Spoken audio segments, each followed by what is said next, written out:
नमस्कार दोस्तों, मैं दीपक गुप्ता आपके इस प्यारे से खूबसूरत से प्लेटफॉर्म स्टडी विद दीपक में आप सभी लोगों का हार्दिक स्वागत करता हूं। दोस्तों, जैसा कि आप लोग सभी लोगों को पता है कि हमारी परसेंटेज की एक नए अध्याय की शुरुआत हो चुकी है, जिसका हम एक चैप्टर कर चुके हैं और इसका एक क्लास कर चुके हैं। अब हम परसेंटेज में एक क्लास अगला नेक्स्ट क्लास हम करेंगे।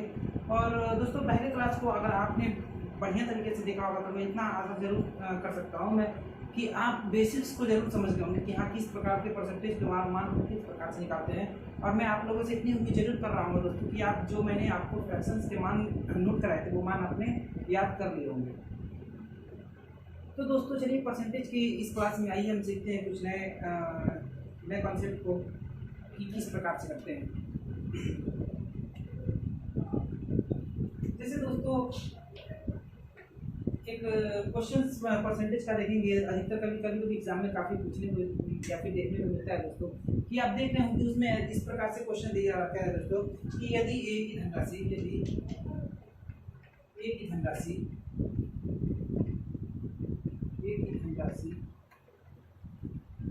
बी से 20% अधिक है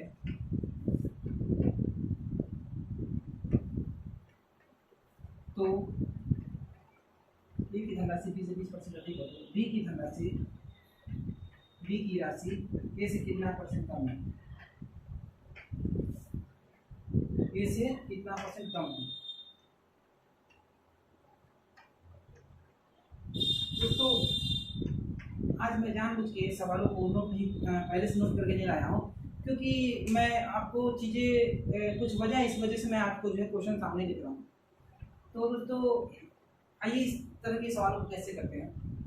सबसे पहले हम इसको बेसिक से देखेंगे। दोस्तों, आप लोगों ने इसको फार्मूले से बहुत बार लगाया होगा और फार्मूले मैं जानता हूँ कि आप मैक्सिमम लोग फार्मूले को जान लेंगे क्या इसको फार्मूले पे किस प्रकार से लगाते हैं। लेकिन दोस्तों, हमारा मेन मोटिव कि हम पहले कॉन्सेप्ट सीखेंगे। फार्मूला तो बात की बात है, लेकिन पहले हमारा कॉन्सेप्ट सीखना है। फार्मूला हो सकता है भूल जाए, लेकिन कॉन्सेप्ट हम नहीं भूलेंगे। दोस्तों, इसमें क्या दे रखा है कि यदि ए की धनराशि बी से 20% अधिक है, यानी कि पहले ये देखिए कि पैसा किसका अधिक है, यानी अमाउंट किसका अधिक है, ए का अधिक है कि बी का अधिक है। तो बोल रहा है कि ए की धनराशि बी से 20% अधिक है, यानी कि ए की धनराशि अधिक है। तो दोस्तों, आप सबसे पहले परसेंटेज के जब भी सवाल को लगाइए तो अगर आपको कोई अमाउंट मानना हो तो हमेशा 100, जो मैंने आपसे आपके पिछले क्लास में भी बताया था कि 100 एक ऐसी वैल्यू स्टैंडर्ड वैल्यू होती है जिसका कितना भी परसेंट निकालने वो उतना ही आता है। इस वजह से दोस्तों, हम सहूलियत के लिए 100 एक वैल्यू को हमेशा मानते हुए चलते हैं। जैसे दोस्तों, यहाँ पे मैं मान लिया कि ए का हमको मालूम ना, हमको ए का पता है दोस्तों कि कितना पैसा, ना बी का पता है, तो हम ए को मान ले रहे हैं कि ए 100 रुपये कमाता है। ए की धनराशि कितना है दोस्तों, 100 है। ए की धनराशि कितना है, 100। अब बोल रहे हैं दोस्तों कि बी की धनराशि उससे कितनी है, 20% अधिक है। सॉरी, ए की धनराशि बी से 20% अधिक है। दोस्तों, यहाँ पे ए की नहीं मानेंगे, बी की मानेंगे। ए की नहीं मानेंगे, बी की मानेंगे। अभी मैं बता रहा हूँ कि क्यों बी की मानेंगे, क्योंकि कुछ लोग इसमें भी कंफ्यूज रहते हैं कि बी की ए को मान लेते हैं। दोस्तों, यहाँ पे मैं माना कि बी की धनराशि 100% अधिक है, मैं बी की क्यों नहीं मान रहा हूँ, क्यों नहीं मैं ए का ही मान रहा हूँ कि ए को 100 लिखूँ। तो दोस्तों, ए का 100 न लिखने के पीछे हमारा वजह ये है दोस्तों, क्योंकि यहाँ पे बोला है कि ए की धनराशि बी से 20% अधिक है, और अगर हम बी को ही 100 मान लें तो हमको 100 का 20% जब निकालना होगा तो हमको आसान रहेगा, क्योंकि मैंने आपसे बता दिया है कि 100 एक ऐसा मान है जिसका कितना भी परसेंट निकालेंगे वो हमेशा उतना ही आएगा। जैसे 100 का 20% निकालना है तो 20 ही आएगा, 100 का 10% निकालना है तो 10 ही आएगा, 100 का 61% निकालना है तो 61 ही आएगा। इसलिए दोस्तों, हम बी को ही मान रहे हैं, क्योंकि बी से ही 20% तो अधिक है, तो पहले बी को ही मैं 100 मान ले रहा हूँ। तो अगर ये 100 है तो इसका 120% होगा। अगर ये बी 100 है तो अब आप इसको ऐसे निकाल सकते हैं ना कि एक अमाउंट कितना होगा। एक अमाउंट निकालने के लिए क्या करना होगा, यानी ये जो 100 है दोस्तों। अब देखिए दोस्तों, यहाँ पे भी एक चीज सिखानी है आपको। जैसे दोस्तों, ये बोल रहा है कि 20% अधिक है, तो आपके पास दो ऑप्शन है, या तो आप डायरेक्ट इसका 20% निकालिए। अगर आपको 20% निकालना होगा तो कैसे निकालेंगे, 100 का 20% कितना होगा, यही तो दोस्तों आप निकालेंगे। तो जब यहाँ से काट होंगे दोस्तों तो ये आ जाएगा आपका मान कितना, 20 आ जाएगा। एक तरीका तो ये है दोस्तों कि आपको ये मालूम चल जाए कि उसकी अमाउंट कितनी अधिक है, तो ये 20 अधिक है। तो यहाँ से हम कह देंगे कि एक अमाउंट कितना हो जाएगा दोस्तों, एक अमाउंट अगर 20 अधिक है दोस्तों तो 100 ये भी है और 20 अधिक है, यानी कितना उसका 120, यानी 100 प्लस 20। यानी मैं कहूँगा कि इसकी ये कितना कमाता है, 120 कमाता है। कैसे निकाला दोस्तों, समझ रहे हैं ना। जैसे मैंने बोला कि 100 का 20%, 100 कमाता है तो इसका 20% एक्स्ट्रा ए कमा रहा है, तो 100 का पहले 20% निकालते तो 20 हुआ। दोस्तों, निकालने की जरूरत नहीं थी, इसीलिए तो हम 100 को मान रहे हैं, लेकिन मैं आपको समझाने के लिए निकाल रहा हूँ क्योंकि 100 एक स्टैंडर्ड वैल्यू जिसका मान हमेशा उतना ही आता है जितना परसेंट निकालेंगे। तो 100 का जब मैंने 20% निकाला तो 20 ही आया। तो यहाँ पे मैं अब 20 क्या है दोस्तों, ये 20 एक ही अमाउंट नहीं है, ये तो 20 वो अमाउंट है जो ये जो है 20 ज्यादा पाता है, तो 20 रुपये ज्यादा पाता है। यानी कि एक अगर बी अगर 100 रुपया कमा रहा है तो बी एक का 100 रुपया रहा होगा और फिर 20 रुपये एक्स्ट्रा कमा रहा है, यानी उसकी अमाउंट कितनी होगी, 120 रुपये। दोस्तों इसको तो आप इस तरह भी निकाल सकते हैं, या फिर आप डायरेक्ट अगर बी का अमाउंट 100 है और ये 20% एक्स्ट्रा है। मैंने आपसे बोला दोस्तों कि कोई भी वैल्यू अपने आप में 100% होती है, यानी कि अगर ये बी 100 रुपया कमा रहा है तो बी को भी हम अपने आप में कितना मानेंगे दोस्तों, बी को अपने आप में कितना मानेंगे, 100% मानेंगे। इस चीज को एकदम गौर कीजिए दोस्तों, क्योंकि परसेंटेज के सवाल में कोई भी वैल्यू है उसको अपने आप में 100% ही माना जाता है। तो अगर बी के मान यानी बी का जो मान है वो 100% इक्वल है और बोल रहा है कि ए जो है इससे 20% अधिक है, यानी कि जब ये 100% है अपने आप में तो ए की वैल्यू कितनी होगी, 120% होगी, क्योंकि ये 20% अधिक है ए। तो यहाँ पे आप डायरेक्ट 100 का 120 भी निकाल सकते हैं, यानी 100 का डायरेक्ट 120% निकाल सकते हैं। तो 120% का मान निकालेंगे तो कितना आ जाएगा दोस्तों, वही 120 आ जाएगा। तो दोस्तों आप इस तरह समझ रहे होंगे दोस्तों, देखिए यहाँ पे भी 100 का जब मैं 120% निकाला तो 120 ही आ रहा है। इस वजह से हम 100 मानते हैं दोस्तों परसेंटेज के सवाल में, बस यही रीजन है कि हम क्यों 100 मानते हैं।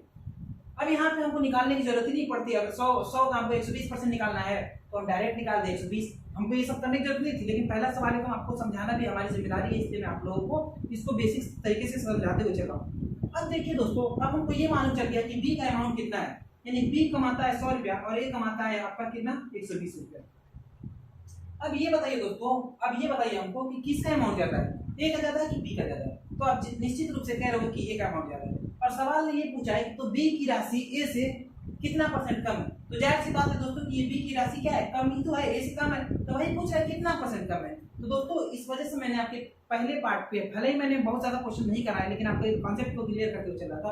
अब दोस्तों वो जो मैंने कल की क्लास में बताया था, अब वो कॉन्सेप्ट आज यूज में आने वाले हैं। जैसे दोस्तों अब मैं ये देख रहा हूँ कि बी का अमाउंट कितना कम है, तो 120 से कितना कम है, तो 20 कम है, ठीक है। अब किससे कम है, किससे देखना है, बी का अमाउंट ए से, किससे देखना है दोस्तों, बी का अमाउंट ए से, किससे देखना है, ए से। तो किसको नीचे रखेंगे, जिससे देखना होता है, जिसके सापेक्ष वैल्यू रखनी है, जिससे हमको तुलना करना है, कंपेयर करना है, उसको नीचे रखते हैं। तो यहाँ पे क्या रखेंगे दोस्तों, यहाँ पे रखेंगे 20 बटा में बी की राशि ए से, तो ए की वैल्यू कितनी है, 120 और पूरे 100। ये 100 क्यों करते हैं दोस्तों, इस चीज को भी मैं आपको कल समझा चुका हूँ, क्योंकि मैं इसको मुझको परसेंटेज में मान को लाना है, और परसेंटेज में किसी भी भिन्न को अगर परसेंटेज में मान लाना है तो उसमें 100 से मल्टीप्लाई या फिर गुणा करते हैं। तो दोस्तों इस प्रकार से कितना आ रहा होगा, 20 छक्का 120 यानी 100 बटा में 6 यानी 50 बटा में 3%। कितना आ रहा होगा दोस्तों, 50 बटा में 3, यानी इसको काटेंगे तो 20 छक्का 120 और ये हो जाएगा 100 बटा में 6, फिर काटेंगे इसको तो 50 बटा में 3। अच्छा दोस्तों, ये तो मैंने आपको कल जब मैं सिखा रहा था तो मैं आपको बताया था कि ये आप किसी भी परसेंटेज को जब निकाल रहे हैं बेसिक से तो उसका सेकंड स्टेप है। तो ये चीजें आप मैं ये सोच के चला हूँ कि आपने क्लास अगर कल बढ़िया ढंग से की होगी तो आपको इतना तो समझ में आ गया होगा किस प्रकार से निकालते हैं। लेकिन फिर भी अभी आपको थोड़ी सी भी दिक्कत रहे तो मैं इस पर एक बार बेसिक से निकाल रहा है। जैसे दोस्तों इसका मतलब फर्स्ट स्टेप क्या है, ये तो सेकंड स्टेप मैंने डायरेक्ट निकाल दिया। फर्स्ट स्टेप अगर होता तो हम कैसे लगाते हैं इसको। जैसे दोस्तों हमको पूछा है कि बी की राशि ए से कितना परसेंट अधिक है, यानी जिससे देखना है उसको हम यहाँ रखते हैं, जिससे देखना है तो मैं 120 से पूछूंगा कि 120 तुम्हारे कितने परसेंट के बराबर, 120 तुम्हारे कितने परसेंट के बराबर कितना है, बी की राशि कितना परसेंट कम है, यानी कम वाले अमाउंट रखेंगे दोस्तों। यहाँ कितना रखेंगे, 20 रखेंगे, कितना रखेंगे, 20 रखेंगे। ये नहीं कि यहाँ पे 100 रखते हैं, 100 यहाँ पे तब रखते हैं जब बोलते हैं कि जब ये बोलता सवाल कि बी की राशि ए का कितना परसेंट है, बी की राशि ए का कितना परसेंट है, तब यहाँ 100 रखते हैं। लेकिन यहाँ पे पूछा है कि कितना कम है, यानी जब भी कम और ज्यादा का पूछेगा, यानी जब अंतर से रिलेटेड सवाल होगा तो आपको उन दोनों को घटा के मान रखना होगा। तो दोस्तों यहाँ मान आपका आ गया 20। अब इसको दोस्तों वही अब यही सेकंड स्टेप यहाँ से आ जाएगा। जो दोस्तों अगर इसको आप करेंगे तो आप इसको हल करोगे तो x यहाँ पे आ जाएगा और ये हो जाएगा 20, ये 100 ऊपर चला जाएगा गुणे 20 और 120 नीचे आ जाएगा। अब यही चीज को दोस्तों मैंने यहाँ पे भी कर रखा है। तो दोस्तों बस समझने की बात है, और मैं इतना एक्सपेक्ट करते हुए चल रहा हूँ कि इन चीज़ों को आपने कल की क्लास से काफ़ी सीखा होगा। तो दोस्तों मैं एक ही चीज़ को बार बार नहीं बता सकता हूँ, क्योंकि समय का भी पाबंदी रहता है और मुझको क्लासेस भी करानी है, और परसेंटेज में वैसे भी बहुत ढेर सारी टाइप्स होती है और मुझको सारे टाइप को कराना है। दोस्तों बहुत सारे हमारे भाई, बहुत सारे हमारे मित्र जो है इन सवालों को एक फार्मूला आता है, उस फार्मूले से तुरंत कर लेते हैं। अच्छी बात है दोस्तों, लेकिन फार्मूला मान लीजिए स्किप कर जाए दिमाग से तो क्या करेंगे। जैसे दोस्तों ये इस कम कितना परसेंट कम है, तो इसका दोस्तों एक फार्मूला आता है आर अपान तो बोला है दोस्तों कि तो बी की राशि ए से कितना परसेंट कम है, 100 minus R upon 100 plus R into 100 R upon 100 plus R into 100। तो दोस्तों ये हमेशा जब पूछेगा कितना कम है तो ये वाला लगाएंगे, मतलब ज्यादा पूछेगा दोस्तों, ज्यादा पूछेगा तो एक फार्मूला और होता है R upon 100 minus R into 100। अब इस फार्मूले पे डायरेक्ट आप लगाएंगे दोस्तों तो भी ये चीजें आ जाएंगी, लेकिन दोस्तों क्या है हमेशा याद रहेगा फार्मूला, ये जरूरी नहीं है कि आप फार्मूला को हमेशा याद ही रखें, हो सकता है भूल जाएंगे, आज सवाल लगा नहीं याद रहेगा, 10 दिन बाद आप अब हमेशा एक ही चैप्टर को तो पढ़ना नहीं है दोस्तों, तो हो सकता है फार्मूला भूल चुके होंगे, लेकिन अगर आपको कॉन्सेप्ट क्लियर होगा तो आपको भूलने की जरूरत नहीं है। यही दोस्तों अगर मुझको ये क्वेश्चन लगाना होता, अगर मान लीजिए एग्जाम में इस क्वेश्चन को करना होगा तो कैसे करेंगे, इतना लंबा चौड़ा थोड़ी करेंगे। मैंने देखा कि बी की राशि ए से कितना अधिक है 20, यहाँ बोल दिया कि यदि ए की धनराशि बी से 20% अधिक है, ठीक है, तो मैंने बी को माना 100 और उसको हमको मालूम चल गया 100 का 20% 20 हो गया, यानी मैं सॉरी दोस्तों, यहाँ से हम ये कहेंगे दोस्तों कि बी की धनराशि 100 हो गया, ए की धनराशि 120 हो गया। बोला कितना ज्यादा है तो 20 ही अंतर है, किसे देखना है 120 से देखना है, बस बात खत्म। डायरेक्ट आप निकालिए, डायरेक्ट आप 20 लिखिए, डायरेक्ट 120 लिखिए और डायरेक्ट 100 लिखिए, यही चीज तो फार्मूला हो गया, यही चीज तो फार्मूला हो गया। यहाँ पे आर है तो आर को 20 लिख दिया, 100 प्लस आर यानी 120 हो गया। बाकी फार्मूला क्या होता है मैंने बताया ना दोस्तों, फार्मूला कुछ नहीं होता है, बस यही होता है कि आप जो है पूरी सवालों को जो है करते हैं, तो जब 2-3 स्टेप हो जाता है तो उसको जल्दी करने के लिए वही फार्मूला बना देते हैं, उसके लिए आप बैठ के सवाल को रखते रहिए। तो दोस्तों ये सवाल मैं आशा करता हूँ आपको समझा पाया हूँ, क्योंकि इस तरह के सवाल बहुत ज़्यादा देखने को मिलते हैं और ऐसे सवालों में बहुत ज़्यादा लोगों को दिक्कत भी होती है, वो लोग कंफ्यूज हो जाते हैं किसको 100 मानना है किसको नहीं मानना है, किसको किस वैल्यू को कहाँ पर रखें। अब दोस्तों सवाल की लैंग्वेज को थोड़ा सा मैं चेंज करता हूँ,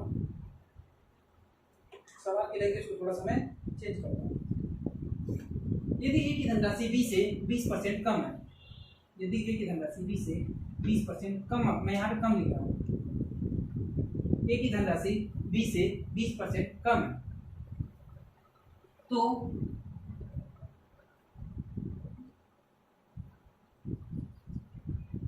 बी की राशि ए से कितना परसेंट ज्यादा है, कितना परसेंट ज्यादा है। दोस्तों कुछ हमारे भाइयों को इस बात का भी वो है कि मैं शायद बहुत ज़्यादा छोटा लिखता हूँ, लेकिन मैं कोशिश करूँगा दोस्तों कि थोड़ा बड़ा लिखूंगा, लेकिन क्या करूँ मेरी थोड़ी सी आदत हो गई है, मैं बार बार भूल जाता हूँ, हमेशा दिमाग में रखता हूँ कि हाँ आज की क्लासेस में जो है थोड़ा बड़ा लिखूंगा, लेकिन मैं बार बार भूल जाता हूँ। चलिए कोई नहीं दोस्तों, मैं आगे से कोशिश करूँगा थोड़ा सा और बड़ा ही लिखने का। अब दोस्तों इन सवाल में क्या अंतर आ गया, पिछला सवाल अलग था, ये सवाल थोड़ा सा अलग है। अब दोस्तों यहाँ क्या दे रखा है, यदि ए की धनराशि बी से 20% कम है, यानी दोस्तों अब यहाँ पे आप बताइए कि 100 किसको मानना है, ए की धनराशि बी से 20% कम है, यहाँ पे 100 किसको माने, बी को माने या ए को माने। तो देखिए दोस्तों कि ए की धनराशि बी से 20% कम है, यानी कि बी से 20% कम है, तो हमको बी को ही 100 मानना पड़ेगा, क्योंकि बी को अगर 100 मानेंगे तो ये जो 20% कम वाला अमाउंट बता रहा है ये बी से ही कम बता रहा है, तो जब हम बी को 100 मानेंगे तभी तो हमको परसेंटेज का मान जो बी से निकालने में सहूलियत होगी। तो दोस्तों यहाँ पे आप मान सकते हैं कि बी को मान लिया आप 100, बी को आप कितना मान रहे दोस्तों 100 मान रहे, तो ए का अमाउंट कितना हो जाएगा दोस्तों, ए का अमाउंट कितना हो जाएगा, यदि ए की धनराशि बी से 20% कम है, यानी 20% का मान दोस्तों आप जानते हैं कितना हो गया, 20% का मान 20, यानी 100 में 20 कम कर दीजिए, ये हो गया 80। अगर आपको नहीं समझ में आ रहा तो इसको फिर से समझिए इस पर, अगर बी का अमाउंट हो गया दोस्तों 100, तो ए का अमाउंट कितना हो जाएगा 100 का 20% आप निकालिए या फिर 20% निकालिए, उसके बाद माइनस कीजिए, डायरेक्ट आप उसका 80% निकाल लीजिए, क्योंकि कोई भी वैल्यू अपने आप में 100% होती है, तो अगर बी का मान अपने आप में 100% होगा, बी का मान अपने आप में 100% है, तो दोस्तों जाहिर सी बात है कि अगर ए 20% कम है तो ए का मान कितना होगा 80% होगा। तो जब हमको ए का निकालना होगा तो हमको 100 का 80% डायरेक्ट निकाल दीजिए, तो 100 का 80% जब निकालेंगे दोस्तों तो आ रहा होगा 80। अब बोलेंगे तो बी की राशि ए से कितना परसेंट ज्यादा है, तो दोस्तों आप यहाँ पे साफ साफ देख लोगे कि बी की राशि कितना है 100 रुपया, यानी बी कितना है 100 है और ए कितना है आपका 80 है, तो किसका ज्यादा है, बी का ही तो ज्यादा है दोस्तों। और सवाल में यही पूछ रहा है, लेकिन सवाल बस ये पूछना चाहता है, अगर आपको अंतर में केवल पूछे तो आप अंतर बता रहे होंगे 20 रुपए, लेकिन दोस्तों सवाल हमसे 20 रुपए का अंतर नहीं पूछ रहा, हमको परसेंटेज पूछ रहा है कि कितना ज्यादा उससे है। तो दोस्तों यहाँ पे 20, अब यहाँ पे नीचे किसका मान रखेंगे दोस्तों, किससे कंपेयर करना है, बी की राशि ए से कंपेयर करना है, तो यहाँ पे ए वाली अमाउंट रखेंगे यानी 80 रखेंगे, और यहाँ पे पूरे 100। तो दोस्तों हम कह रहे होंगे कि कितना है 25%, कितना होगा 25%। इसी को दोस्तों अगर फार्मूले पढ़ना होता, ये बोला है तो आप कर रहे होते 20। अब यहाँ पे दोस्तों ज्यादा वाला है, ज्यादा मान लाना है तो 100 माइनस आप, तो यहाँ पे जाएगा 80 पूरे 100, ये हो जाएगा आपका फिर यहाँ से 25%। तो दोस्तों इस प्रकार से आप इसको फार्मूले से निकल सकते हैं।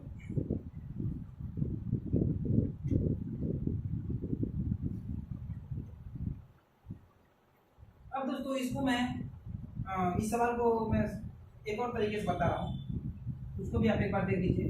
शायद आप एक दो तरीके, जितने तरीके दोस्तों आपको आते हैं किसी सवाल को लगाना उतना ही अच्छा होता है, क्योंकि हो सकता है कभी कभी दिमाग ही है, कुछ चीज़ें हम भूल जाते हैं। जैसे बोला है दोस्तों कि यदि ए की धनराशि बी से 20% कम है, तो दोस्तों 20% का भिन्नात्मक मान कितना होगा? आपको मैंने भिन्नात्मक मान फ्रैक्शन वैल्यू ऑलरेडी दिखा चुका हूँ। तो 20% का भिन्नात्मक मान कितना होगा दोस्तों? मैं जैसे 20% का भिन्नात्मक मान कितना होगा, तो 1/5 होता है।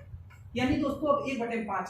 अब देखिए दोस्तों कि किसकी वैल्यू किससे कम है, यानी बोला यदि ए की धनराशि बी से 20% कम है, ए की धनराशि बी से 20% कम है, तो इसको मानिए बी, इसको मानिए बी की वैल्यू 5 और ए की वैल्यू कितनी होगी दोस्तों? तो यहाँ पे एक माइनस कीजिए, क्या बोल रहा है, कम है, तो ए की वैल्यू कितनी हो जाएगी दोस्तों? ए की वैल्यू कितनी हो जाएगी? 4 हो जाएगी। क्यों 4 होगी? क्योंकि 5 में से 1 घट गया 4। अब दोस्तों आप यहाँ से चेक कर लीजिए कि ये बोल रहा है तो बी की राशि ए से कितना परसेंट ज्यादा है, तो 5 जो है 4 से कितना परसेंट ज्यादा है, यानी कि 1 रुपये ज्यादा है। कितना ज्यादा है? 1। और किससे देखना है? बी की धनराशि ए से, तो ए का वैल्यू नीचे रख दीजिए 1/4 पूरे 100, यानी आप इसको कह रहे होंगे 25%। तो दोस्तों ये है आपका रेशियो मेथड। ये क्या है दोस्तों? Ratio method. ये क्या है? और ये मेथड भी बहुत ज्यादा कारगर है दोस्तों। देखिए आप इसमें जो है बहुत ज्यादा क्या कहते हैं कैलकुलेशन से बच गए। तो फ्रैक्शन की वैल्यू अगर आपको पता है तो आपको बहुत ज्यादा कैलकुलेशन नहीं करना पड़ेगा।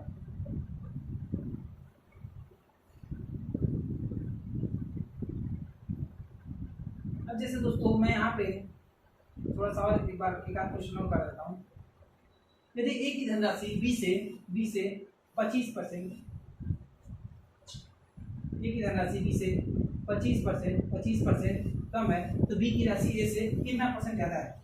अब मैं इसको दोस्तों रेशियो मेथड से लगाऊंगा, क्योंकि मैं आपको बेसिक्स बता चुका हूँ। तो दोस्तों आप यहाँ पे कह रहे होंगे कि 25% का भिन्नात्मक मान कितना होता है? 1/4।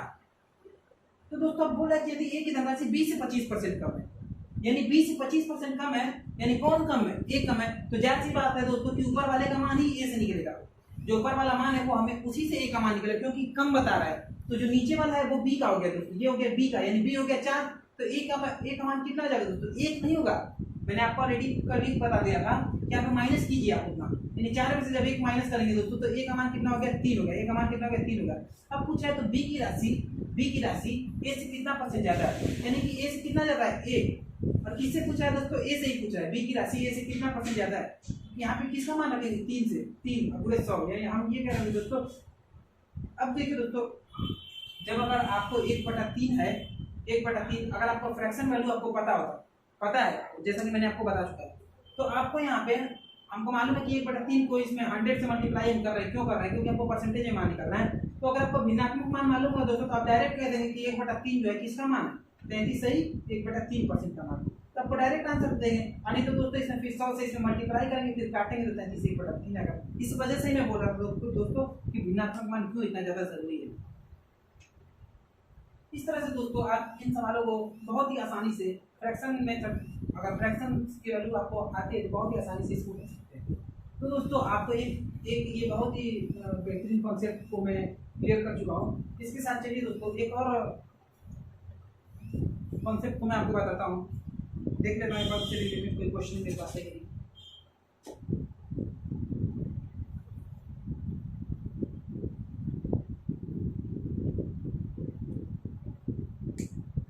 जैसे दोस्तों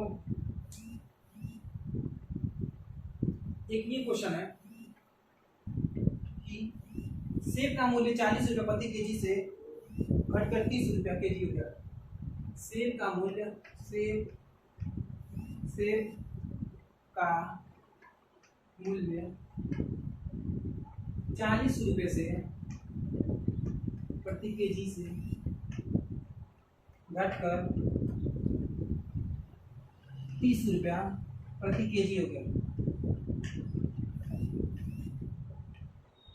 40 पैसे बढ़ गए, 30 रुपया प्रति केजी हो गया। खपत में तो खपत में कितना परसेंट का वृद्धि करें कि खर्च अपरिवर्तित रहे, खर्च हमारा अपरिवर्तित रहे। पहले दोस्तों आइए इसको समझते हैं कि कहना क्या चाह रहा है। ये कह रहा है दोस्तों कि जब हमारा कोई चीज़ का वैल्यू 40 रुपये था, तो मान लीजिए जैसे ये कहना चाह रहा है दोस्तों कि अगर मैं 40 रुपये किलो का जब हम सेब था तो मैं खर्चा करा था 100 रुपये। जब 40 किलो सेब था तो मैं 100 रुपये में 100 रुपये का ही खाता था सेब। लेकिन कह रहा है कि जब 30 रुपये केजी हो गया, 30 रुपया, तो अभी मैं 100 रुपये का ही सेब खाना चाह रहा हूँ। यानी कि जो हमारा खर्चा है वो दोनों कंडीशन में बराबर हो, मतलब कि हम 100 रुपये ही खर्चा कर रहे हैं। जब 40 पे भी सेब था तभी भी 30 पे भी सेब था भी। तो दोस्तों अब यहाँ पे ये बताइए, जब सेब का मूल्य महंगा था तो जाहिर सी बात है कि सेब जो है वजन में कम मिल रहा होगा, यदि 40 रुपये पहले था तो वजन कम मिल रहा होगा। लेकिन वही चीज बोल रहा है दोस्तों कि खपत कितना बढ़ा है, यानी कि हम जो अगर मान लीजिए पहले इसको 2.5 किलो ला रहे थे, जैसे 40 का किलो है तो आप अगर 100 रुपये में कितना लाएंगे, 40 रुपये में 1 किलो, 80 रुपये में 2 किलो और 20 रुपये में आधा किलो, यानी आप कह रहे हो कि 2.5 किलो। लेकिन दोस्तों जब वैल्यू कम हो गया, इसका मान कम हो गया, यानी इसकी मूल्य 30 रुपये हो गया है, तो जाहिर सी बात है कि ये अब ज़्यादा मिलेगा। जैसे दोस्तों को 30 में 3 डायरेक्ट 90 रुपये 3 किलो मिल जाएगा, यानी उससे ज़्यादा मिलेगा। तो दोस्तों वही चीज़ बताना चाह रहे हैं कि अब इसका जो खपत है उसको हम कितना % बढ़ाएं कि हमारा ये जो है खर्च हमारा अपरिवर्तित यानी 100 ही रहे। तो दोस्तों इसके लिए आपको क्या करना है,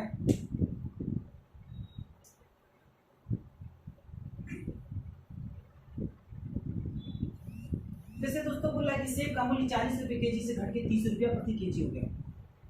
तो दोस्तों आपको सबको पता होगा कि जो है जो भी हमारा खपत होता है,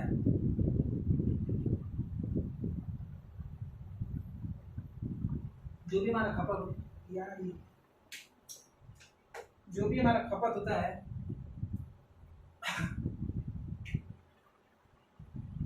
खपत,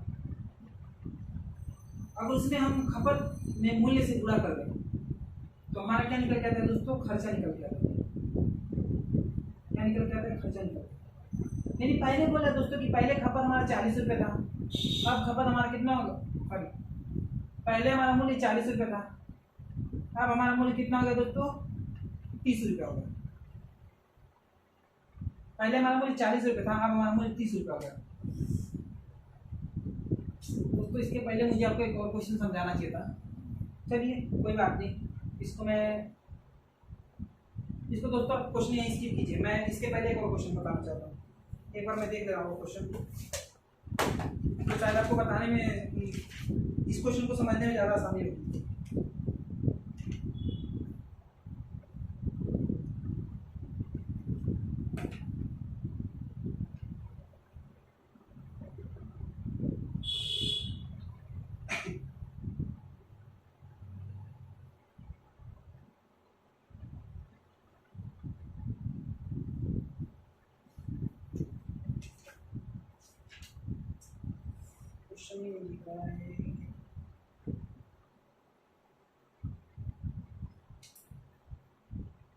चलिए दोस्तों कोई बात नहीं, आइए इसी करते हैं, मैं उसको नेक्स्ट में। तो दोस्तों यहाँ पे खर्चा जो है बोला है दोस्तों कि खर्चा हमेशा क्या हो, बराबर हो, यानी कि खर्चे की वैल्यू क्या हो, 1.1 ही हो, सॉरी 1:1 ही हो, ये बोलना चाह रहा है कि। तो दोस्तों ये बताइए कि 1:1 के लिए कैसे आएगा 1:1।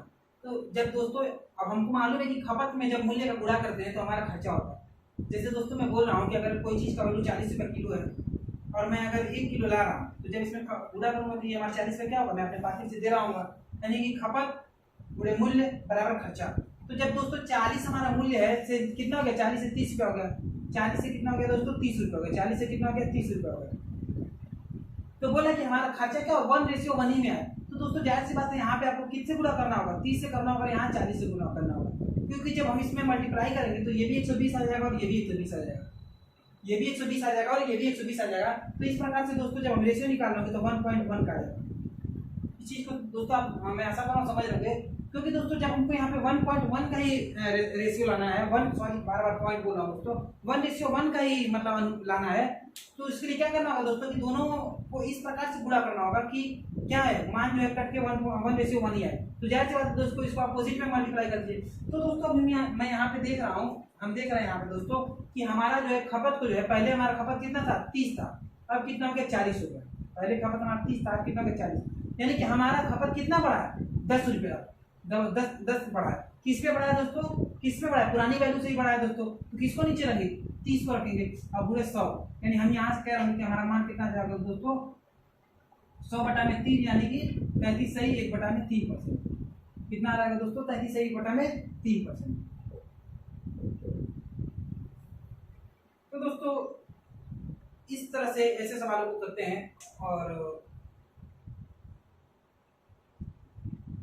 इसके बताइए मैं खपत से रिलेटेड कुछ और क्वेश्चंस को करा दूं जो बहुत ही इंपॉर्टेंट है, काफ़ी ज़्यादा देखने को भी मिलते हैं एग्जाम में। अगर दोस्तों ये क्वेश्चन में आपको मैं अच्छे तरीके से नहीं समझा पाया होगा तो आप कमेंट सेक्शन में जरूर लिखिए, मैं दोबारा इस क्वेश्चन को बताऊंगा अगर नहीं समझा पाया होगा तो, क्योंकि मैंने अपनी ओर से पूरी कोशिश किया है दोस्तों कि मैं इस क्वेश्चन को समझा पाऊँ। हालांकि बीच में जब कम्युनिकेशन गैप हो जाता है तो थोड़ा सा समझना मुश्किल हो जाता है, तो अगर मैं नहीं समझा पाया होगा तो मैं इसको फिर से नेक्स्ट में समझाने की कोशिश करूँगा। या फिर आइए दोस्तों इस पे बेस्ड एक और क्वेश्चन कर लेते हैं, जैसे दिया है दोस्तों, मैं झूठी क्वेश्चन को रिलीज करते हैं। चीनी का मूल्य में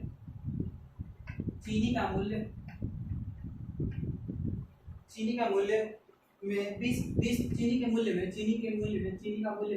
20% का वृद्धि हो जाने पर चीनी की खपत को कितना % कम करना होगा। चीनी के खपत को कितना % कम करना होगा कि खर्च अपरिवर्तित रहे। खर्च क्या रहे दोस्तों, अपरिवर्तित, यानी कि कोई उसमें क्या चेंजेस ना हो। दोस्तों क्वेश्चन को एक बार आप पढ़िए और देखिए क्वेश्चन क्या कहना चाह रहा है।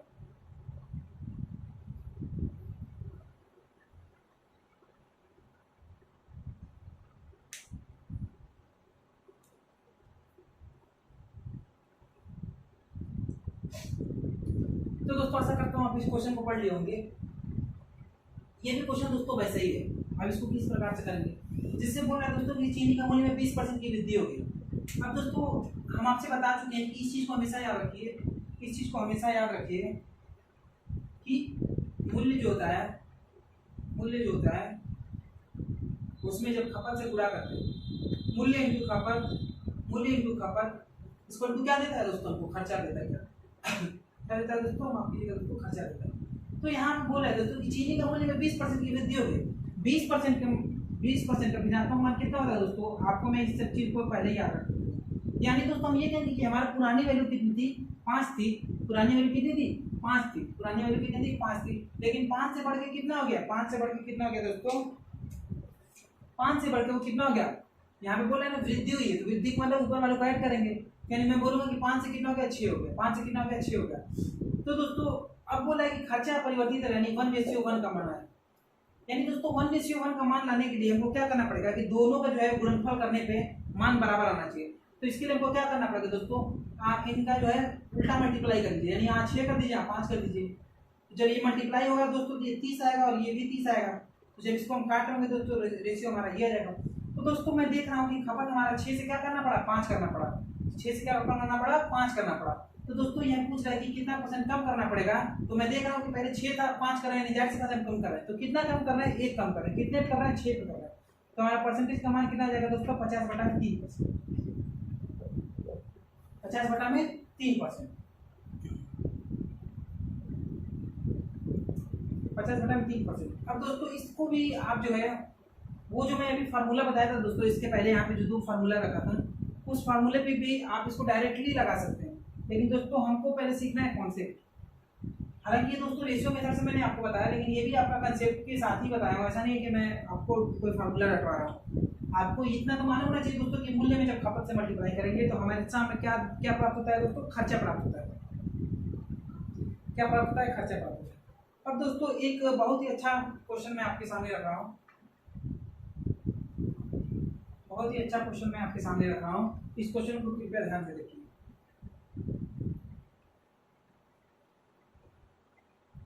चीनी के मूल्य में 10% वृद्धि हो जाती है तो एक व्यक्ति चीनी के मूल्य में मान लीजिए 10% का वृद्धि हो जाता है। 10% का वृद्धि हो जाने पर चीनी की खपत को कितना परसेंट, चीनी की खपत को कितना परसेंट कम करना होगा कि खर्चा परिवर्तित रहे।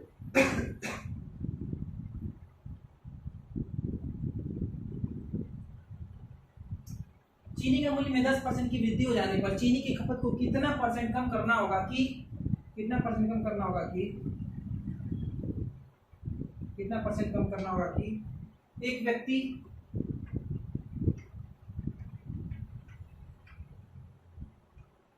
5%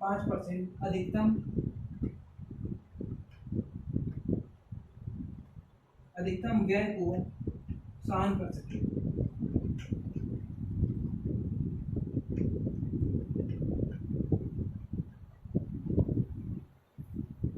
अब देखिए दोस्तों, यहाँ पे आपको जो है ये क्वेश्चन कहना क्या रहता है, हो सकता है क्वेश्चन का लैंग्वेज में ढंग से नहीं लिखा हूँ, मैं मानता हूँ दोस्तों, क्योंकि थोड़ा सा टाइम भी हमको बचाना है, इसलिए मैं इरेज करके लिखता तो पूरा ढंग से लिखता हूँ। ये तो दोस्तों कहना ये चाहता है, जैसे क्वेश्चन कह रहा है कि चीनी के मूल्य में 10% की वृद्धि हो गई। चीनी के मूल्य में क्या हुई, 10% की वृद्धि हो गई।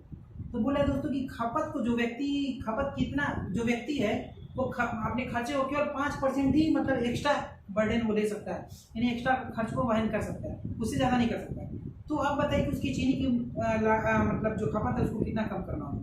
यानी दोस्तों आपको मैं एक बार डाटा कैसे बताऊंगा, जैसे दोस्तों मान लीजिए अगर 20 रुपये किलो चीनी था तो पहले आता था 4 किलो, तो उसका खर्चा था 80 रुपये, ठीक है दोस्तों। लेकिन अभी कह रहा है कि अगर चीनी का मूल्य उसका 25 रुपये किलो हो गया तो वो ये खर्च इसको कितना करे। लेकिन अभी दोस्तों वो 80 नहीं, वो कह रहा है कि 5% एक्स्ट्रा वो वहन कर सकता है। तो 80 का 5% कितना होगा दोस्तों, 80 का 10% एक स्थान पे 10.8 और हाफ कितना हो गया उसका 4, यानी वो बोल रहे हैं दोस्तों कि 84, यानी वो 84 कर सकते। तो फिर ये वाला मान पूछा दोस्तों, ये वाला मान कितना होगा, ये वाला मान कितना होगा। तो दोस्तों इसको हम किस प्रकार से करेंगे, इसको भी दोस्तों मैं आपको दोस्तों हालांकि मैं इसको इस तरह भी बता सकता हूँ, लेकिन हालांकि इस तरह से बताने में थोड़ा सा बड़ा हो जाएगा कुछ, इसको आप इस तरह से भी कर सकते हैं। इसको दोस्तों फिर आपको यहाँ पे 84/25 करेंगे तो इसका मान निकल के आएगा, 84/25 करेंगे तो इसका मान निकल के आएगा। फिर आप इससे देखें कि इससे ये कितना कम है, तो उस तरह से दोस्तों जैसे मैं आपको एक बार बता दे रहा हूँ। हालांकि दोस्तों मैं डाटा अपने से इसलिए इतना गड़बड़ डाटा है, इसलिए 84/25 आ गया। तो यहाँ पे मान लीजिए दोस्तों अभी 25 को 80, जैसे मान लीजिए दोस्तों यहाँ पे कोई भी डाटा एक आ गया, यहाँ पे मान लीजिए 3 आ गया, अगर इसको मान लीजिए भाग देने में 3 आ गया, तो बस एज्यूम कीजिए दोस्तों, मैं आपको जल्दी जल्दी बता रहा हूँ। तो दोस्तों फिर यहाँ पे आप चेक करेंगे 4 से 3 यानी 1 कम हुआ, 1 कम हुआ तो 1 किससे, तो 4 से पूरे 100। तो आप ये तो एकदम बिल्कुल बेसिक है दोस्तों, लेकिन जो मैं आपको बेसिक्स बता रहा हूँ वो आपको मैं रेशियो में करके बता रहा हूँ। यानी आप इस सवाल को इस तरह से भी कर सकते हैं, यानी ये आपका हो गया, क्या हो गया दोस्तों, ये हो गया, ये आपका मूल्य हो गया, ये भी मूल्य हो गया, ये मूल्य इंटू ये खपत हो गया, और खपत बराबर क्या होता है दोस्तों, खर्चा होता है। क्या होता है, खर्चा होता है। जैसे दोस्तों मैं अभी चलिए इसको मैं कोशिश करूंगा कि इसको बता दूं, इस क्वेश्चन को इस तरीके बता दूं। जैसे दोस्तों ये बोला कि चीनी के मूल्य में 10% का वृद्धि हो गया, तो 10% का सबसे पहले आप देखिए 10% का फ्रैक्शन और क्या होता है, 1/10। अब बोला है दोस्तों कि पहले मूल्य 10% की वृद्धि हुई है, मूल्य में 10% की वृद्धि हुई है, यानी ऊपर वाला क्या करेंगे, ऐड करेंगे, यानी पहले का मूल्य नीचे वाला पहले का मूल्य था, यानी 10 था तो अभी कितना हो गया दोस्तों, 11 हो गया। यानी मैं ये कहूँ कि दोस्तों ये मूल्य जो है हमारा मूल्य इंटू खपत में जब खपत से गुणा करेंगे तो हमारा क्या मान निकल के आएगा दोस्तों, खर्चा आता है। मूल्य में खपत करते हैं क्या आता है, खर्चा। ये बोला कि मूल्य जो है पहले 10 था तो वो कितना कर रहा है, 11 कर रहा है। लेकिन दोस्तों जब से हम पिछले क्वेश्चन में जैसे यहाँ पे 1 से संबंधित 1 लिख रहे थे, वो चीज़ अब यहाँ पे नहीं लिख सकते हैं। क्यों नहीं लिख सकते हैं, क्योंकि यहाँ पे खर्च जो है पहले और अब का खर्च बराबर नहीं है। वो बोल रहा है कि 5% मैक्सिमम खर्च एक्स्ट्रा कर सकता है, यानी कहने का मतलब ये दोस्तों कि 5% का, अब यहाँ पे 5% को दोस्तों ऋणात्मक मान निकालिए। 5% का ऋणात्मक मान होता है 1/20, यानी दोस्तों अगर वो पहले 20 रुपया खर्चा करता था, यानी पहले वो 20 रुपया खर्चा करता था, तो अब कितना करेगा एक्स्ट्रा, 1 रुपया एक्स्ट्रा करेगा, यानी क्या वो कितना करेगा, 21 करेगा। अब दोस्तों हमको निकालना है कि खपत उसका कितना कम ज्यादा हुआ, लेकिन हम खपत यहाँ पे कैसे निकालेंगे। अब हमको सोचना पड़ेगा कि यहाँ पे खपत हम कैसे निकालेंगे। हमको मूल्य तो पता चल गया और यहाँ पे दोस्तों खर्चा भी मालूम चल गया, लेकिन दोस्तों हम इसमें डायरेक्ट, आप सोच रहे होंगे कि 20 में जो है 10 से भाग दे देंगे, तो डायरेक्ट 2 लिख दें, और जब यहाँ पे करेंगे तो आपको समझ में नहीं आएगा कितना करें। तो दोस्तों आप इसको यहाँ पे ये मान लीजिए कि पहले उसका खपत ए था और अभी उसका खपत कितना के बी हो गया।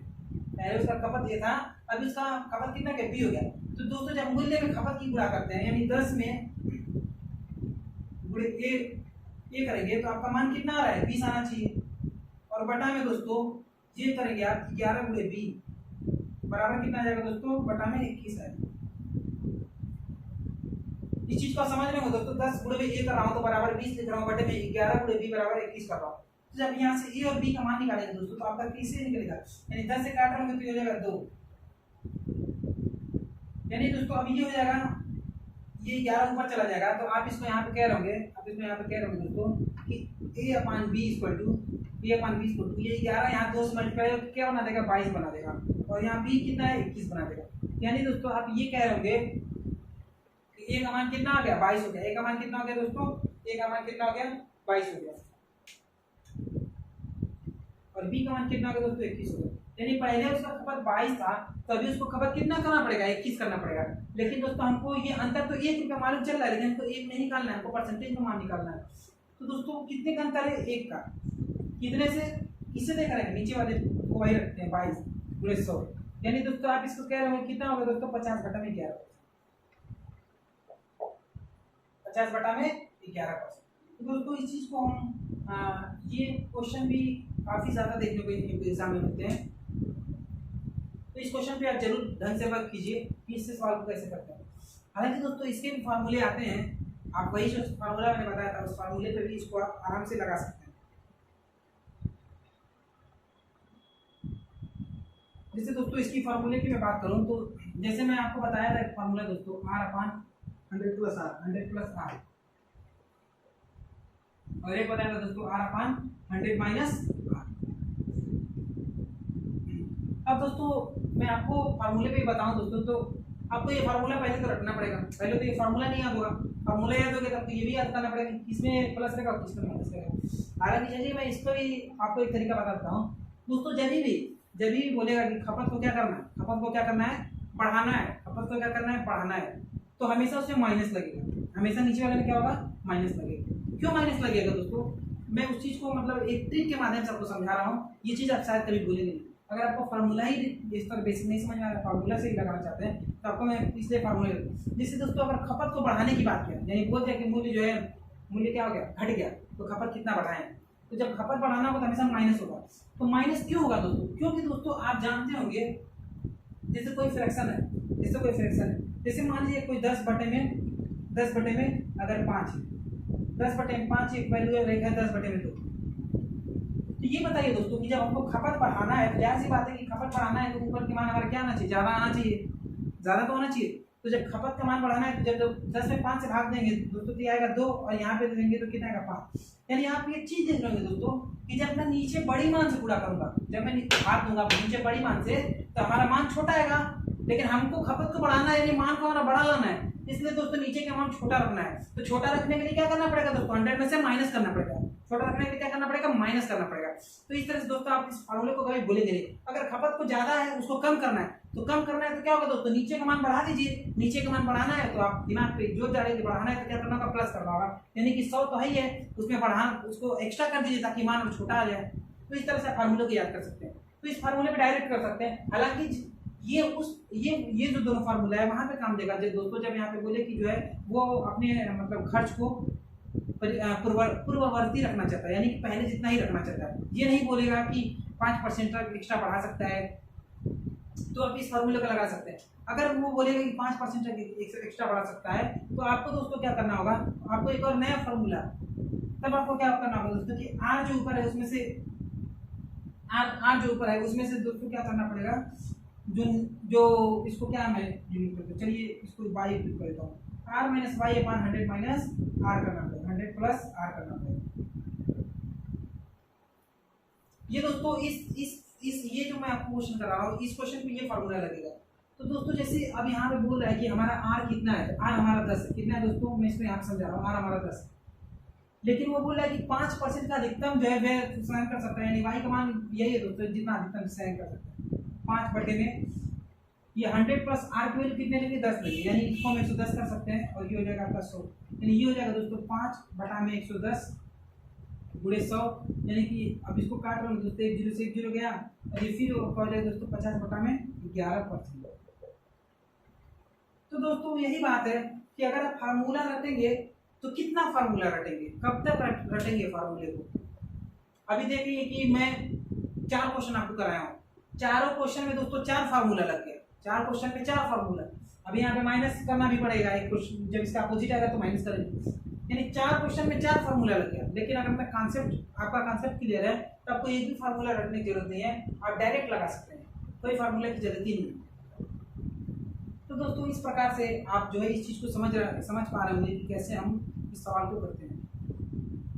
ये आज दोस्तों मैंने आपको 2 टाइप्स पढ़ा चुके हैं ऑलरेडी। पहला तो ये बताया दोस्तों कि जब ये दिया था कि अमाउंट इतना ज़्यादा इतना कम है, एक वो हो गया, एक ही हो गया दोस्तों। इसके बाद दोस्तों मैं आपको एक और टाइप बता रहा हूँ, शायद टाइम भी बहुत ज़्यादा हो गया है, लेकिन मैं एक और टाइप बता के आज की क्लासेस खत्म करूँगा। तब तक आप इसको नोट करना नोट कीजिए।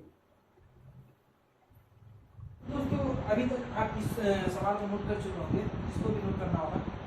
देखिए दोस्तों मैंने आपको एक सवाल को काफ़ी सारे मेथड से बताया, जैसे अब इसको एक और मेथड से मैं बता दे रहा हूँ। बताने को तो दोस्तों मैं कई सारे मेथड बता सकता हूँ, लेकिन मैं आपको कंफ्यूज नहीं करना चाहता हूँ। जैसे एक बार और मैं इसको मैं आपको बता दे रहा हूँ, हालांकि आप उस क्वेश्चन को पूरा सॉल्व कीजिएगा, ऐसा नहीं कि आंसर अलग आएगा, आंसर वही आएगा।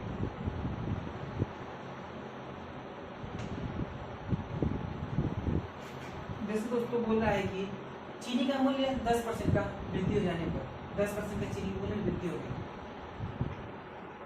यानी आपको यहाँ पर रखना पड़ेगा मूल्य, यहाँ पर रखना पड़ेगा मूल्य और गुणे खपत इक्वल टू खर्चा। यानी दोस्तों बोला कि 10% का वृद्धि हो गया, यानी आपको 10% का वृद्धि होगा, यानी मूल्य पहले 100 रुपये था, तो मूल्य जो है चीनी का मूल्य 10% यानी 110 रुपये। तो बोल रहा है दोस्तों खपत में कितना परसेंट कम करना होगा, 5% अधिकतम जो है, यानी दोस्तों इसको आप 100 मान लीजिए खर्चा को भी, तो आप इसको कितना मानेंगे, 105 मानना पड़ेगा दोस्तों। आप इसको अपने से 100 मान लीजिए कि 100 रुपये मूल्य था, तो मान लीजिए कि वो 1 किलो चीनी का, इसको आप मान लीजिए कि 100 रुपये जब मूल्य था तो वो 1 किलो लाता था, जब 100 रुपये था तो वो 1 किलो लाता था, तो उसका खर्चा 100 रुपये होता था। लेकिन अभी बोल रहा है कि चीनी के मूल्य में 10% की वृद्धि हो गई, 110 हो गई, तो बोल रहा है कि वो अधिकतम खर्च को भी 5% तक बढ़ा सकता है, यानी पहले 100 रुपये करता था तो 100 का 5% 5 हो गया, 100 का 5% 5 हो गया, तो 5 रुपये कितने, 105 हो गया। लेकिन दोस्तों हमको यहाँ पे निकालना पड़ेगा कि अब उसका नया खपत कितना होगा, तो ये कैसे निकालेंगे। तो दोस्तों जाहिर सी बात है इसमें जब आप इसको इधर ले जाएंगे, यानी 105 जो हमारा पूरा खर्चा है उसमें जब आप 110 से भाग देंगे तो आप कह रहे हो कि ये उसका नया खपत का मान आ गया, 105 बटा में 110, ये क्या होगा उसका नया खपत का मान। लेकिन दोस्तों हमको निकालना है कि खपत में कितना परसेंट की क्या हो रहा है, खपत में कितना परसेंट कम करना है। तो यहाँ पे जो भी वैल्यू आएगी दोस्तों उन दोनों का अंतर देखना पड़ेगा। तो अंतर देखने के लिए फिर आपको क्या करना पड़ेगा दोस्तों, अब ये अगर ये दोस्तों मान लीजिए कोई अगर ये मान लीजिए आपका कोई सिंपल नंबर आता है तो आप उसको कर सकते हैं, लेकिन अब इस तरह क्वेश्चन नंबर आ गया तो आप उसको करने में दिक्कत हो, तो आपको अब अंतर कैसे देखना पड़ेगा। आप अंतर को ऐसे देखेंगे 1 माइनस 105 बटा में 110, यानी ये चीज तो दोस्तों ऊपर वाली चीज तो हमको मालूम चल गया, अंतर बटे में हमको क्या करना पड़ेगा दोस्तों, किससे चेक करना है, नीचे वाले से यानी 1 से चेक करना है, और गुणे कितना पर करना पड़ेगा 100। तो दोस्तों जब इसको आप सॉल्व करेंगे नीचे 1 है तो इससे तो मतलब ही नहीं रह गया, ये हो जाएगा दोस्तोों 110, इसमें जब मल्टीप्लाई करेंगे तो 110 माइनस 105 यानी कि 5 बटा में 110 और गुणे 100, यानी इसको जब काटेंगे दोस्तों तो आएगा आपका 50 बटा में 11।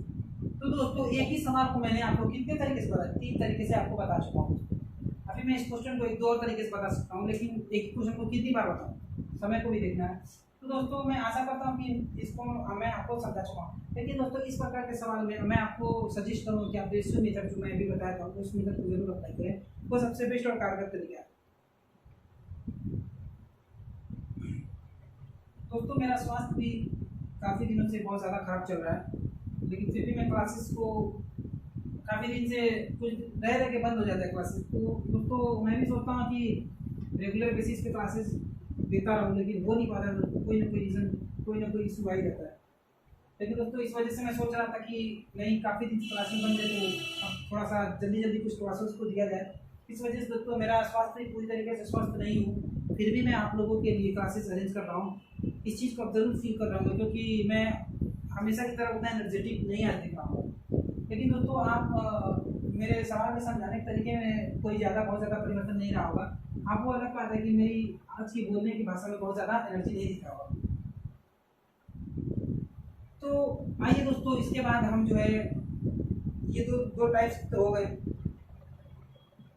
एक बहुत ही इम्पोर्टेंट टाइप नंबर 3 में आपको बता रहा हूँ दोस्तों, बहुत ही इम्पोर्टेंट। ऐसे सवाल में अक्सर जो है लोग ये वाला सवाल में बहुत ज़्यादा दिक्कत फेस करते हैं। अभी तक के दोनों सवाल बताए थे तो बहुत आसान थे, फिर भी आसान थे, बहुत ज़्यादा आसान नहीं थे लेकिन फिर भी आसान थे। लेकिन ये वाले टाइप्स में बहुत ज़्यादा लोगों को दिक्कत होता है, और इसको दोस्तों मैं आपको बहुत ही बेहतरीन तरीके से समझाने की कोशिश करूँगा। जैसे देखिए दोस्तों कि गेहूं के मूल्य में, और इसका मैं आपको फार्मूला ही बताऊंगा। गेहूं का मूल्य में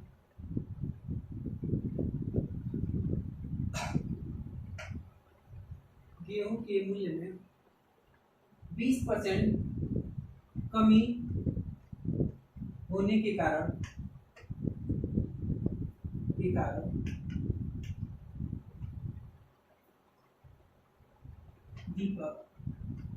दीपक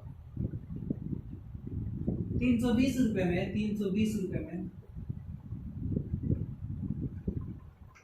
5 kg अधिक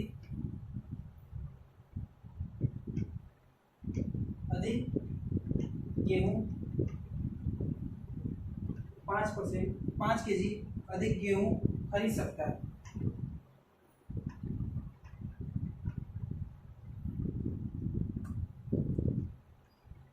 तो गेहूं का नया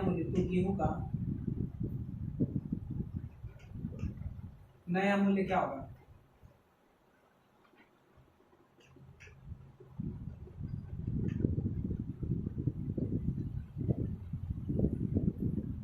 दोस्तों हालांकि इसके करने के जो है आपको वो भी आते हैं, फार्मूले पे भी आप इसको जल्दी लगा सकते हैं, लेकिन मैं इसको एक अलग तरीके से ही बताऊंगा। फार्मूला तो आपको बताऊंगा दोस्तों। फार्मूला इसका एक फार्मूला आता है दोस्तों, इसका RA/100 इंटू के,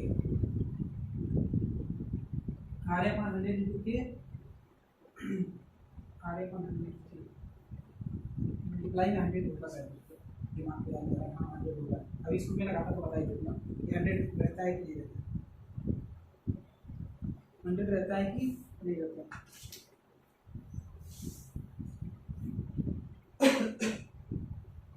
शायद 100 नहीं रहता दोस्तों, मैं एक बार लगाऊँ तो देख लूँगा, आपको फॉर्मूला में करा दूँगा। जैसे दोस्तों यहाँ पे देखिए कि गेहूं के मूल्य में 20% कमी होने के कारण दीपक 320 रुपये में 5 किलो गेहूं ज़्यादा लाता है। इसका कहने का मतलब क्या है दोस्तों? पहले दोस्तों क्वेश्चन परसेंटेज की सवाल का जो सबसे बड़ा खेल है वो यही खेल है दोस्तों कि आप उसकी भाषा में समझिए वो कहना क्या चाहता है। ये सवाल ये कहना चाहता है दोस्तों कि दीपक, यानी कोई लड़का था, दीपक कोई शख्स था, वो 320 रुपये में पहले जितना गेहूँ खरीदता था, मान लीजिए 320 रुपये में 10 किलो गेहूँ खरीदता था, लेकिन अभी गेहूँ का मूल्य क्या हुआ? डाउन हुआ है। गेहूँ का मूल्य डाउन हुआ है, तो वो 320 रुपये में 5 किलो एक्स्ट्रा गेहूँ ला रहा है, यानी कि 15 किलो ला रहा है। तो वही ये पूछना चाहता है दोस्तों कि अगर वो 15 किलो ला रहा है, पहले 10 किलो ला रहा था, तो अब की जो नई वैल्यू है, उसकी नई मूल्य है वो कितना है, वही चीज़ हमें निकालना है। तो दोस्तों आप इसको मैं आपको एक दूसरे तरीके से बताऊंगा। इसमें ये तरीका जो मैं आपको बता रहा हूँ बहुत कारगर तरीका है। अगर इस तरीके से आप करेंगे सवाल जल्दी गलत नहीं होगा। हालांकि फार्मूला तो मैं आपको बता ही दूंगा, कि 100 शायद होगा नहीं, तो मैं बस दे दूँगा। हाँ 100 नहीं होगा दोस्तों। 100 क्यों होगा? 100 क्यों होगा? क्योंकि हमको परसेंटेज में मान तो निकालना नहीं कि 100 से मल्टीप्लाई करेंगे, 100 नहीं होगा। जैसा भी होगा मैं अभी इसको देख लूँगा। बोला दोस्तों गेहूं का मूल्य में 20% कमी कारण दीपक 5 केजी खरीदता है। अच्छा दोस्तों ये बताइए कि 20% की अगर कमी हो रही है, 20% की, तो कितना अधिक खरीद रहा है? 5 केजी। अगर 20% की कमी हो रही है तो 5 केजी अधिक खरीद रहा है। ये बताइए दोस्तों, अगर 40% कमी होती है तो कितना दिखता है? 10 किलो दूरा। अगर मैं ये कहूँ कि 100% का पूरा वैल्यू अगर कम हो जाए तो कितना खरीदता है? 25 के जी खरीदता है दोस्तों। अगर ये 100 यानी 5 से ये मल्टीप्लाई हुआ है तो यहाँ पे 5 से मल्टीप्लाई हुआ। यानी दोस्तों 100% वो वैल्यू है, 100% वो वैल्यू है जो पहले आरंभ में वैल्यू थी, यानी जो शुरू में वैल्यू थी वही वैल्यू तो 100% पूरी डाउन हो गई। यानी मान लीजिए कि शुरू में अगर कोई वैल्यू 40 रुपये थी तो उसका 100% 40 का 100% कितना होगा दोस्तों? कोई वैल्यू अपने 100% कहता है, यानी मैं अब उसको पूरा 100% मान के ला रहा हूँ। यानी 40 रुपये जो है 100% पूरा डाउन हो गया। तो आज उसकी वैल्यकितनी हो गई? कितनी होगी? 0 रुपये हो गई। लेकिन इस सवाल के हिसाब से हमारी कितनी होगी दोस्तों? 25 रुपये हो गई। कितना हो गया? 25 रुपये हो गया।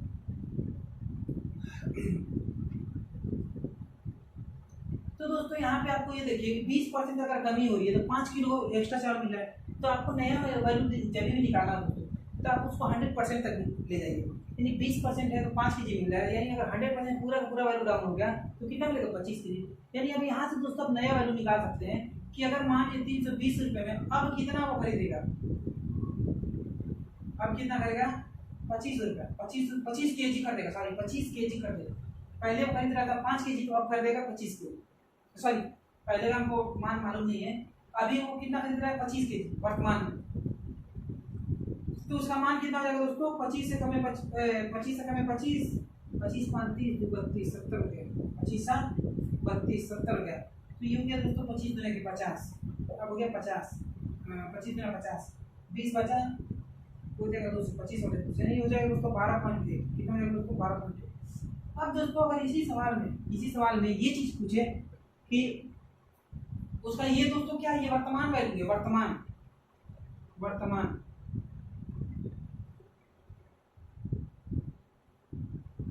मूल्य का मतलब दोस्तों क्या है? वर्तमान कि वो 5 के जी जो है घटने के बाद 5 के जी जो एक्स्ट्रा उसको मिल रहा है उसके बाद उसका मूल्य कितना हो गया? 12.1।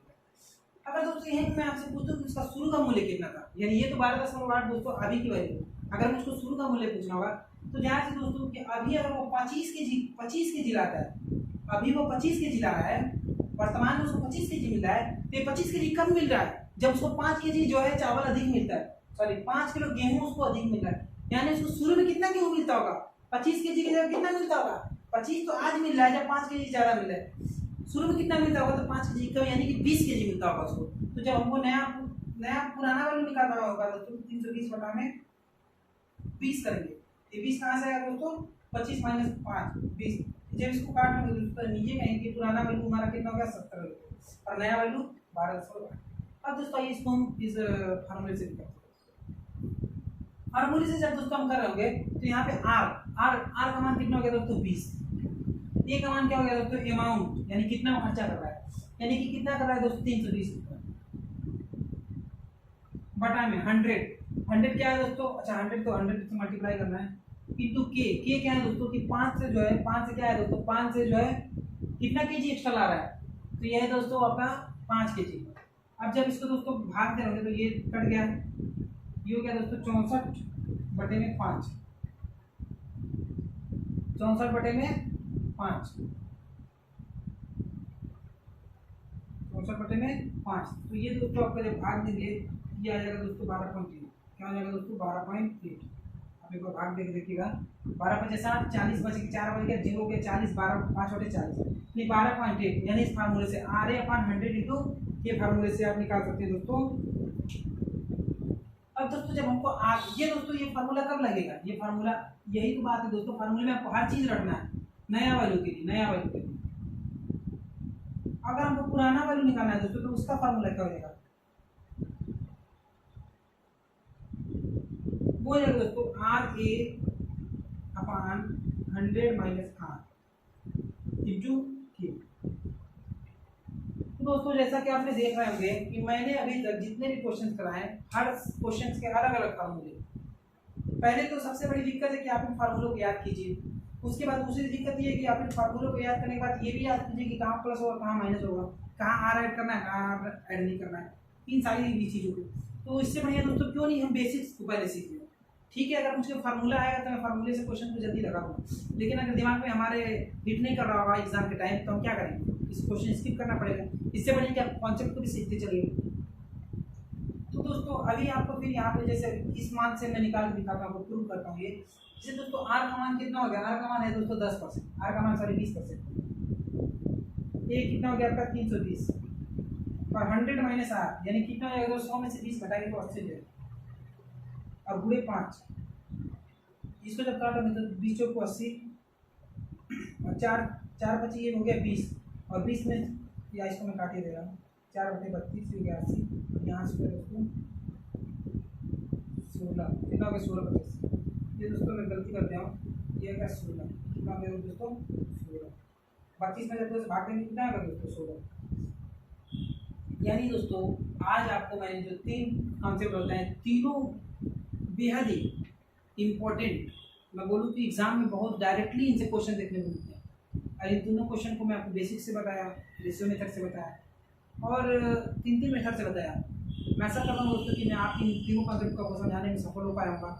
दोस्तों एनर्जी बिल्कुल अगर कहूँ तो एकदम बची नहीं है, क्योंकि मेरा स्वास्थ्य बिल्कुल बहुत ज़्यादा खराब है, बट फिर मैं क्लास ले रहा हूँ। लेकिन दोस्तों मैं अपनी ओर से पूरी कोशिश किया हूँ कि मैं आपको चीज़ों को समझा पाऊँ ढंग से। दोस्तों आप सभी लोगों से जाते जाते एक यही आप लोगों से दोस्तों आग्रह रहता है दोस्तों कि आप लोग जो है क्लास को बहुत ज़्यादा शेयर नहीं कर रहे हैं, बहुत ज़्यादा सब्सक्राइब भी नहीं कर रहे हैं दोस्तों, वीडियोस देखते हैं लाइक भी नहीं कर रहे हैं दोस्तों ऐसा कैसे चलेगा। मैं आप लोगों के लिए इतना मेहनत करता हूँ, बहुत सारी प्रॉब्लम होती है, उन सारी प्रॉब्लम्स को निजात पाते हुए मैं आप लोगों के लिए क्लासेस अरेंज करता हूँ। दोस्तों आप लोगों का भी तो एक कर्तव्य बनता है दोस्तों कि कृपया आप जो है इन क्लासेस से अगर आपको कुछ सीखने को मिल रही है तो इन क्लासेस को लोग और लोगों तक फॉरवर्ड कीजिए, शेयर कीजिए, उनको बोलिए कि चैनल को सब्सक्राइब कीजिए, तभी तो दोस्तों। और साथ में आपको दोस्तों चैनल के बगल में सब्सक्राइब के बगल में एक बेल आइकन बना होता है, उसको दोस्तों आप अगर ऑन कर लेंगे, जैसे ही मेरा कोई एक नया वीडियो आएगा आपके पास तुरंत इन्फॉर्मेशन या फिर नोटिफिकेशन पहुँचेगा। तो दोस्तों प्लीज़ प्लीज़ प्लीज़ चैनल को ज़्यादा से ज़्यादा लोगों में शेयर कीजिए, सब्सक्राइब कीजिए, और आप ज़्यादा से ज़्यादा वीडियो को लाइक कीजिए दोस्तों। लाइक करने का मतलब ऐसा नहीं है दोस्तों कि एक ही वीडियो को 2 बार लाइक कर दीजिए, ऐसा करेंगे तो वो डिसलाइक हो जाएगा। तो दोस्तों ऐसा मत कीजिएगा, आपको वीडियो को एक ही बार लाइक करना है और लोगों को शेयर कीजिए, लोगों को बोलिए ज़्यादा से ज़्यादा।